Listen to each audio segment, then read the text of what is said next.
Okay, so I'm going to show you the control panel now. This is just inside the motorhome door as you come in on your right. This is the control panel, and it will show you the power control of the motorhome side of it, the habitation. These are the buttons where the squares are, and this is the power one. So you just touch on there. You don't need to press it particularly, it's a capacitive button, so you just touch on it and it will come on, and you'll see that it's said on. If I just touch again, it will go off and switch itself off. You need to put the power on to use the power lights and pump and water in the habitation area. We'll very often just put it on and leave it on all night. It's not a problem. So as you've got little lights and things like that. So I'll just talk you around the features on this control panel. The first one is just to show the battery of the engine compartment. So if I touch on that, what we should see is that's 12.9 volts. So it's got plenty of battery, that's good.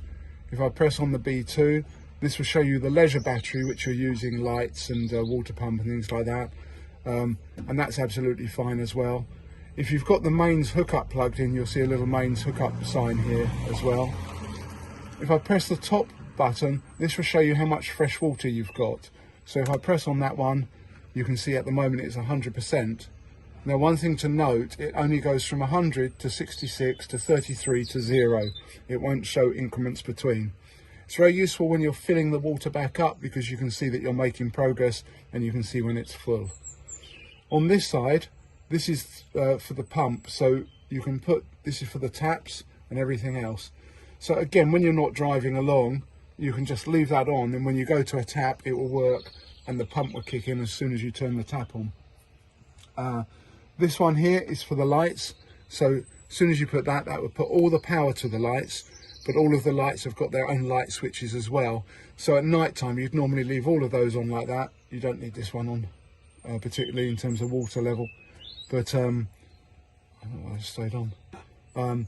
But you'd leave these pump and main power and obviously lights on. The one here isn't actually used because we don't have an outside light. And this last one here will just show you the internal temperature of the motorhome. So that's it, that's the control panel. When you leave it, lock up, go away, it's always best just to turn the power off. It will automatically put the lights off and everything else, and that's disconnected the electricity.